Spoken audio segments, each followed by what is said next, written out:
Good morning, I'm Frank Powers, and this is Lifestyle Tucson, the program where I speak to our neighbors, the people behind the scenes of our amazing organizations, small businesses, and nonprofits. Our friends are informing you how they serve our community, and they are here to give you updates on future projects. So let's make some good old friends today. Because today we're celebrating 5 years of freedom. 5 years ago, this past June, the Gospel Rescue Mission took a leap of faith and opened the new H.S. Lopez Family Foundation Center of Opportunity. Today, they join hands with over 60 organizations and volunteer service groups to provide holistic care for our neighbors experiencing homelessness.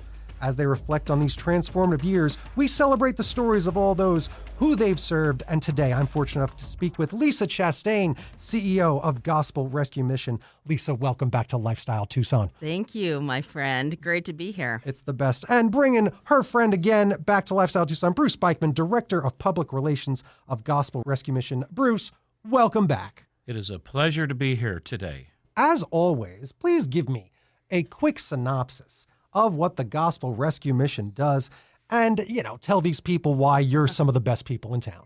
Oh, you're nice. Yeah, so Gospel Rescue Mission has been serving this wonderful community for 71 years. We've been addressing the needs of homelessness, and certainly, the face of homelessness has changed dramatically over those decades. But we like to say that we're moving people from homeless to wholeness. And in a nutshell, that is what we do. There's a lot of in-between work, but we're hoping that people come to us in their time of need, and we're bringing success and wholeness to their lives. That's what is the best part about having you on here all the time. So this is Lisa's 5th appearance on Lifestyle Tucson with me. She's always been one of the best guests involved with Lifestyle Tucson and all the public affairs here in town. So I've really appreciated how talking to you, like we were just talking about off air, I've been trying to build a story with you over these past appearances where every time that you come on here, I talk about, I got to do more. And then I talk about, why do I feel this way and still feel guilty? And it's so hard. That was the second time. And then promising that I want to show up and do some things and get a little more involved. And I was able to finally visit the Center of Opportunity a little bit. I got to see some of the way it works, some of the way it functions, and talk to you a little bit about it and some of the people down there when I visited. And it was really great to actually see the facility, how safe it actually is, and how important it is for everyone there to know that, it's not a bunch of criminals and monsters, it's people in need. It's a lot of these preconceived notions that people have about this place. And I actually just remember a very important thing that really just moves me to tears. I've got a problem with this guy. His name is the Batman. All right. So the Batman does a lot of great work there in Gotham City. Sure. Okay. But he could probably be doing a lot more work the way he used to do it back in the 90s. You see, Batman's gotten really ultra superpower, like people think he could take on Superman these days. And actually, he's really just a man who's trying to make a difference in his city. And one of the ways that man can make a difference in his city the most is by being Bruce Wayne.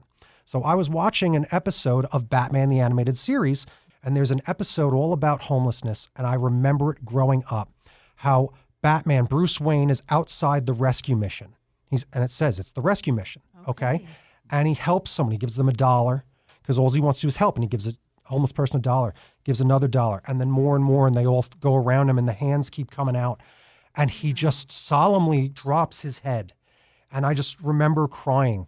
I remember being so young and watching that, and it broke my heart.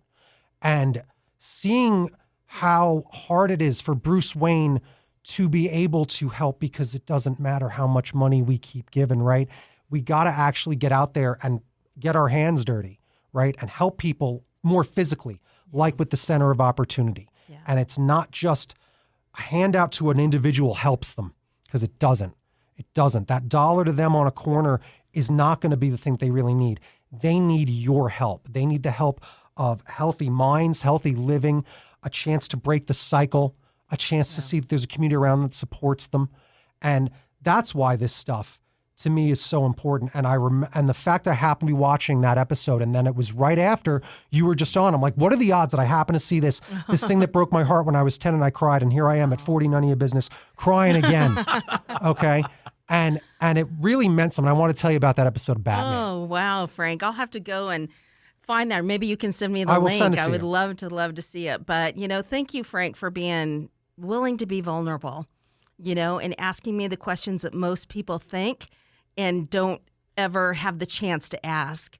So thank you. We are building a story because of you, because you're willing to go out there and to say the things that most people want to know and how people think and how people feel. So thank you for being vulnerable. And yeah, it takes a village. This is a huge problem. It's not just what one person can do, although one person can do something. But man, together we can be superheroes. 100%. 100%. And again, it doesn't take putting on that cape. All right. It really does just take getting to know your neighbors and not being afraid of strangers and knowing that people in need aren't there because they are some villain or some corrupt person. Like, that's a big part of it. Again, I always get so upset with the bootstraps concept of this country, where I've said this when I talk to other organizations is, how are these kids supposed to pick themselves up by their bootstraps when they can't afford to buy boots? Yeah. And that was a big lesson that I learned about, like, making sure children have shoes. Right. Yeah. And that's a big thing that your organization is always helping with. And it's these little things like, oh wait, did I say little? Big things like shoes, socks, clothing, Yes. and even again, when you have Undergarments. your big events where even you help them with showers, haircuts, shaving, like, to get them back to the reality where, seeing's believing, and seeing your own reflection and looking, a little better off is Yeah. going to make a big difference. Self-esteem. Yes. It does a lot for somebody. Because it's hope. You need hope. When you feel good about yourself, you feel good about a lot of things in general. Yeah. So appearance, even though it seems vain, it does a lot for a person. No, you want to, looking good's making you feel good. I mean, Sure. it just is a big part of it. And, that's not, that's nothing to even think about, because no one wants to be filthy. That's the other part. I mean, the showering is very important, because how do you feel if you don't take a shower for 2 days? How do you feel after going camping? How do you think about it? Think about all of that. I just moved, so I can totally Right? identify. Oh, goodness. All right. At the end of a moving day, it's like, oh, Yeah. don't touch me. You don't Yeah. want to be near me. Right? My air conditioning broke, and I had gigs in Sarita all week. Oh, Yeah, so my car air conditioner is broke. It's cost me $1,600 to fix it today. Oh, I know. ouch. Well, that's what happened. Here we are, give right? to the GoFundMe page. I know, right? Frank.com. I know. So ridiculous. But that's kind of what it is. And I'm happy that I can afford to be able to do that. That even if it did break, I can afford it. That I can fix the air conditioning in my car. Because let's talk about this thing what everybody's talking about, the weather. Let's talk about the weather, because it's something you said when you walked in, is actually we do need to address that. I'm like, really? Because it's been very extreme weather these months. Very extreme weather. Yeah. In Tucson, it's an adventure, right? We know we're going to have the heat, but the monsoons, in years, last 3 years, it's been hit or miss. This year, man, we're experiencing it all and then some. As I'm sitting here in the studio at Prince and I-10, it looks like a disaster zone here, because on Sunday we had kind of a mini tornado. It's just those weather microbursts that are just, as we know in Tucson, can be devastating. So how does it feel when somebody is on the streets, when they're living under bridges? How does the weather affect them? Well, it's a lot more than me and you. So Gospel Rescue Mission is always there to help those people that are in need. However, I want to emphasize today that, during the extreme weather, we're open 24/7. It doesn't matter if you come to us at 10 o'clock at night, 6 o'clock in the morning, we're going to open our doors in these extreme weather months, because we know that if we're there in a time of need, that we could potentially build relationships with folks and really get them the help that they need. So do remember Gospel Rescue Mission when you're looking for a place, or people that are looking for a place that are trying to escape the extreme summer months, that we're there 24/7 doing intakes 24/7. And it's important that you do spread this message. Again, not people you know, people you don't know, the homeless. Tell them. If you Yes. are there to maybe help them, give them something, the thing you can absolutely give them is the printout that you have available on your website. What is that again? Yeah, so we call it our invitation card. Yes. And it's an invitation to those that are on the streets, inviting them to come. It lists the services that are all free of charge to them, and the directions certainly on how to get to us. So we have a lot of people that, we have this reoccurring question as, do I give cash out to those that are panhandling? Well, my answer is always no. That if you feel the need to give something, make a care package. Put a bottle of water and a chapstick and sunscreen and socks and basic essentials, and drop in that invitation card so they really have a place where they know that they can get extended help, not just the immediate help. So the invitation cards, they're downloadable on the website, as well as if you call us, we can send you already pre-printed copies. So get those out. I think it's a really important tool for people to use as they're questioning what can they do. Yeah, and it's easy. It's like sharing a post online, except physically. It's much more humane. Let me ask you, Bruce, tell me a bit how it's been now since we met last time. It's just that much more experience of you and your role doing what you're doing. And what have you found that you're seeing, like both how you feel and just what you've seen just in your experience over the past, let's just say 6 months? Oh, that's a lot of time, young man. So 6 months at Gospel Rescue Mission. Well, for me, this journey, now that I've been here a year and a half, moving here from the Midwest. So every day, if you asked anybody there at Gospel Rescue Mission, I'm the man that cries. It's hard, and I kind of laugh when I say that, but it is the truth.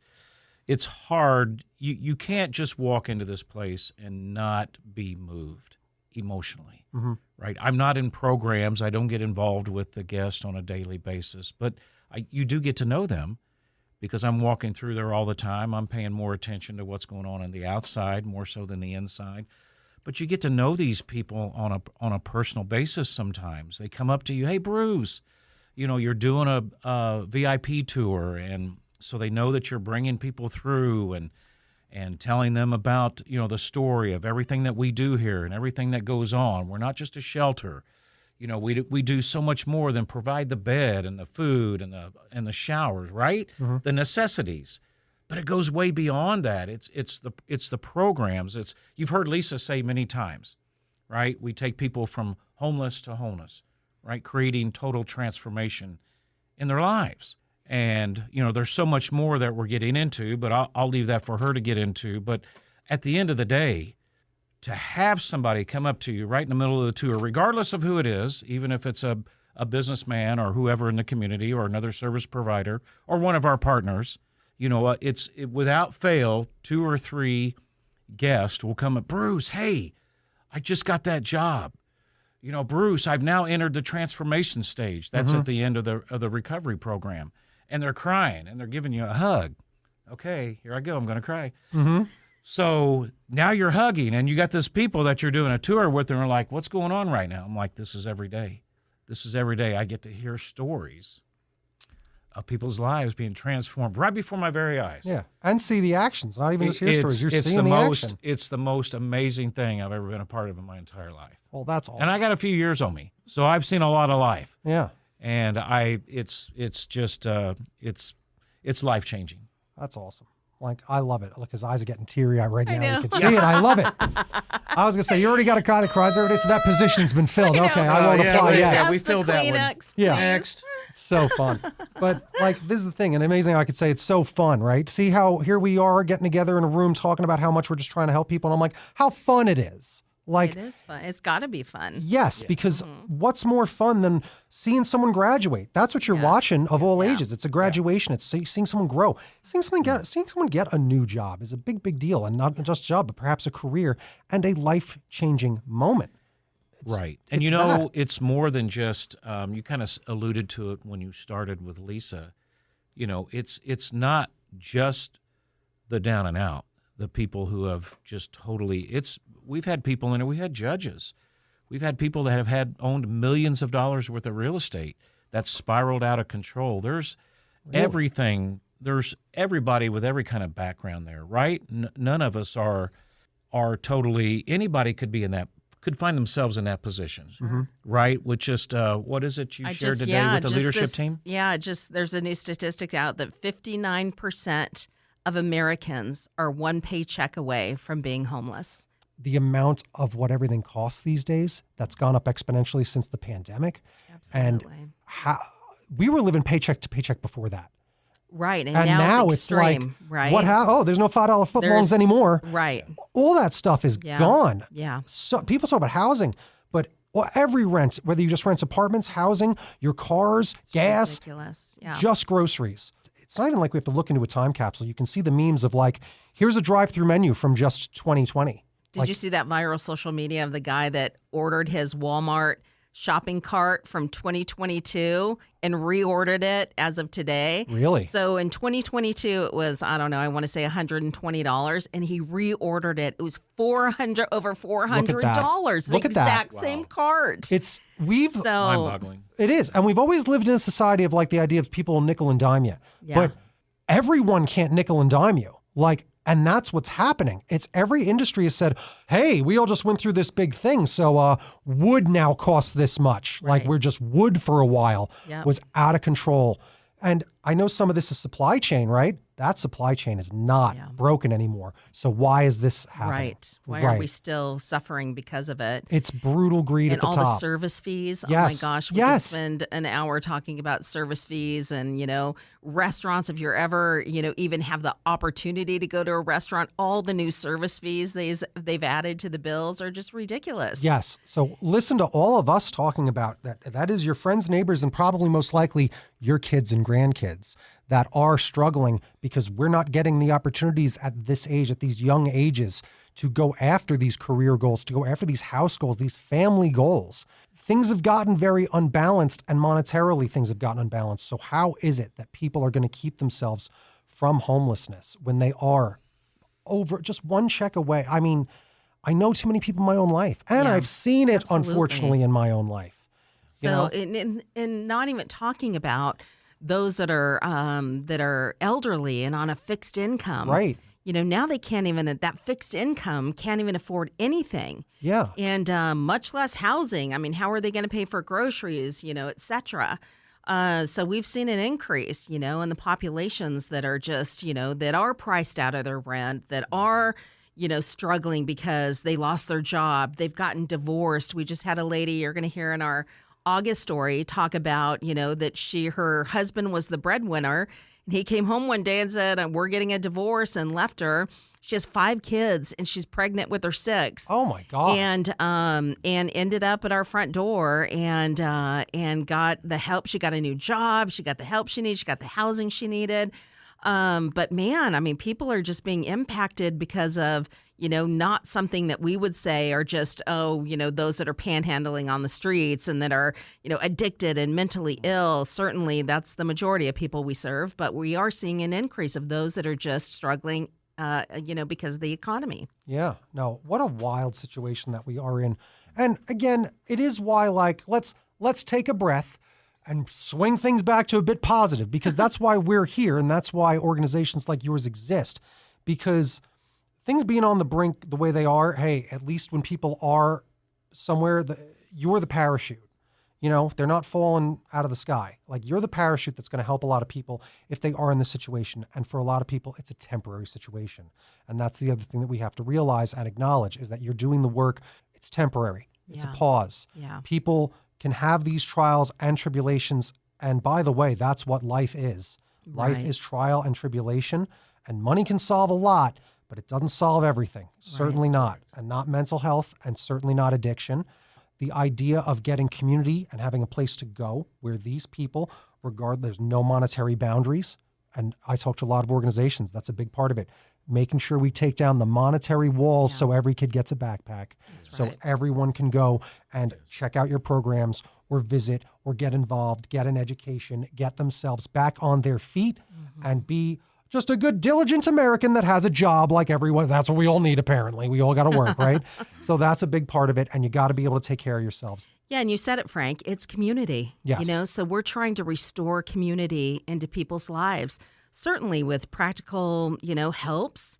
But the reality is, somewhere along the line, they've lost community. Yes. They've lost that healthy relationship or healthy communities where, people are uplifting and, cheering you on and giving you, the energy and the wherewithal to make it another day. Yep. And so when we see people, the majority of people have just lost hope because they've lost community. Yep. They say that the solution to addiction is not necessarily sobriety, it's community. So that's why Gospel Rescue Mission is really investing in a new thing, and that is to stay with each one of our guests for 5 years. Wow. What does that look like? Somebody who's in our, 1-year addiction program might be with us 18 months because after they graduate the program, then they go into workforce and they go into housing. But what does it look like once they leave us to stay connected with alumni and aftercare and, just to make sure that they have a solid foundation so that when they leave us, nothing is going to be 100%, but they have a better chance of not coming back and needing us again. So we're investing in the future, and that is what the future looks like, is aftercare for us and social enterprise and sober living, healthy, permanent housing, living environments. What we're doing now is great, and we're doing such a great job at the Center of Opportunity with the holistic approach, helping people mind, body, spirit. But what does it look like for them after they leave? Are they going back to the toxic environment in which they left and escaped from to get help? We know they're going to end up back here, back at Gospel Rescue Mission's door if they do go back to that toxic environment.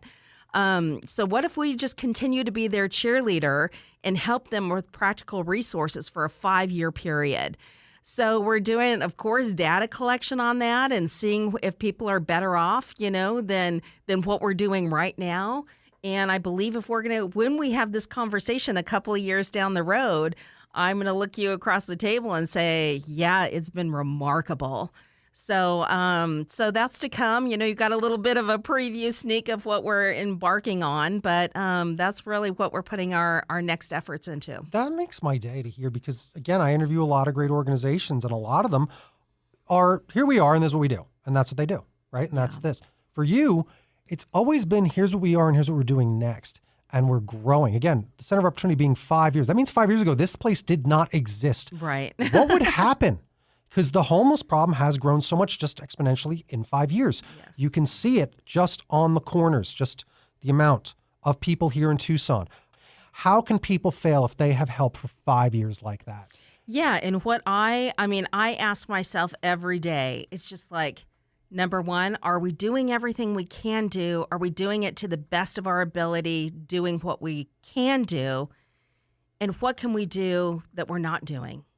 So this happened about 2.5 years ago for me, is that we had one of our, star students, if you will, like recovery. He was like so great. He was so transformed. And 2.5 years ago, I walk into the Center of Opportunity and there he is again. And it broke my heart. Right. It broke my heart. Of course you can't, be responsible for everybody. But I just said that day, I'm just like, what are we missing here? What more can we do? And that's when we started brainstorming the idea of what more can we do. And at that time, we didn't even offer aftercare.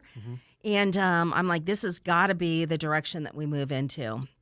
So I'll never be satisfied, with just what we're doing. If more people are returning over and over again, through our doors. Of course, I'm glad that they come back because at least they know they're safe and they're, get a little bit further along in the process every time they're back. But man, if we can do more right when they leave us, than what we're doing now, then we're going to do that. That's incredible because, again, it's very inspirational. It gives me hope. It makes it sound like that there is a solution. Does it sound like, in a way, like your model for some of this is a model that can be looked at and copied and used in other areas? Because to me, it's the one that is similar to the ones that I read in the national news. And I'm like, that's happening here with Center of Opportunity. Yeah. So, yeah, it's funny that you mentioned that because when we opened the Center of Opportunity, just the concept alone, we thought, this might be, a model for the nation. Well, we were open for 8 months when COVID happened, Yes. So COVID just kind of like changed our whole world. Of course not, missing a day of service. We were open every single day during all of the years of COVID without shutting our doors once. But so just organically, we're down 5 years, down the road, and not even had the promotion of, oh, look at us, we could be a model for the nation, because I'm like, in order to support that, we need the data to support that. We just can't go around telling people how awesome we are. Right. That's my job. Yeah. So the data was completely skewed during those COVID years, but just organically, we've had 17 different states come and visit us to get inspiration for what they're doing. 3 countries, 3 different countries. Wow. Come and say, hey, we've heard about you. We wanted to come down and see what you're doing here. I've been working with the governor's office in Tennessee. They want to do 5 of these in Tennessee. We've worked with the mayor's office in Sacramento, has had his mayor's staff's office, the office staff here like 3 times. They're in Sacramento. They're desperately looking for a solution to the problem. And so we're honored. We're honored that people think that this is a model for the nation, or this is a solution provider that they're going to take back into their city and they're going to replicate. So we're honored for that. But we are, taking that into consideration on how can we make it easier for people to do a center of opportunity in their city. So we're hoping that, we can kind of make it a product, and give somebody a roadmap A to Z, and this is how you can do it, and where it can help them do a center of opportunity in their city. I love it. It gives me, again, a lot of hope for just things like this existing, and the fact it's like, oh, that's what they're doing here. Well, maybe that country visited you, and that's why I'm reading about it. And it's like, oh, look at that. I wonder where they got the idea right here in Tucson. From our own local superhero, Lisa Chastain, okay? Getting it done. Thanks, Frank. I can't go on and on enough. Now, I usually just seamlessly segue into this thing, but instead I'm just going to scream about it. Why don't you volunteer already? Get involved. What are you doing? Don't these people sound great? Come on, Lisa's not going to hang out with you every day you're there, but at the same time, you probably get to give her a high five once in a while and give her a hug. Yeah. Go volunteer and get involved at the Gospel Rescue Mission, because volunteering goes a long way to helping people. And what's the best thing that you get out of it? What are you getting paid to do it? The feeling that Bruce gets, where you're literally brought to tears from joy of how you've been helping someone every day. Okay? You can't put a price on that, all right? Helping people feels really good. So if you're not feeling great, let me tell you something. You haven't helped enough people. That's some of the solution to it, all right? I promise. One of my favorite things Lisa ever said was, I say, give me a call to action, or what's one last quote? And it's better than just do it. It's do something. Because I know too many of them, I'm friends with a lot of you, doing nothing at all. So why don't you get involved, do something, and the place that I would direct you to go do it is the Gospel Rescue Mission. All right, there's my soapbox, but that's what I get to do. And we're done. Right? Yeah, no, thank you so much. It does take, it's because of the generosity of the community that we're able to do what we do. We don't take any public funding. We're completely privately funded. So it's the generosity of every single penny that comes in that allows us to serve the people without charge of anything that we do that come through our doors. And so whether you're financially helping us, whether you're volunteering with your time, or if you're giving your goods, hey, I got to clean out my closet and let's give it to Gospel Rescue Mission. All of that does not go unnoticed. We need all of it in order to bring wholeness to people's lives. So thank you in advance. If you're not giving, thank you. I believe that you would trust us enough that we're going to do good with your donated items, or your donated time, or your donated resources. Heck yeah. So get donating. Goodness, my word. It's the best nation in the world. Donation. You know it. Because today we made friends with Lisa Chastain, CEO of Gospel Rescue Mission, as well as Bruce Bikeman, Director of Public Relations of Gospel Rescue Mission. 5 years of the Center of Opportunity, helping save lives every day through hope, shelter, and transformation. Thank you so much for joining me today. Thank you, Frank. It's a pleasure. This was Lifestyle Tucson. Bing bong bing, time for a recap. I mean, what more do I need to say? You should just go to grmtucson.com to go get involved with everything happening with the Gospel Rescue Mission. I almost feel like I got to apologize to Bruce for not talking to him more. My goodness. I love these episodes. Listen to previous episodes with the Gospel Rescue Mission, because I obviously really care a lot about this great organization. We're building a story and we're doing a lot, because these are some great people, and you should get involved too. Don't make me yell at you.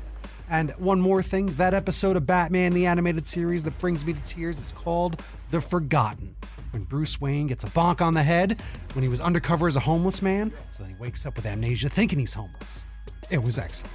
I think it's available on HBO Max, so you better make a move on it before Warner Brothers just deletes their entire catalog. Ugh, they're the real criminals. What other public affairs show references Batman as much as this one? None of them. That's right.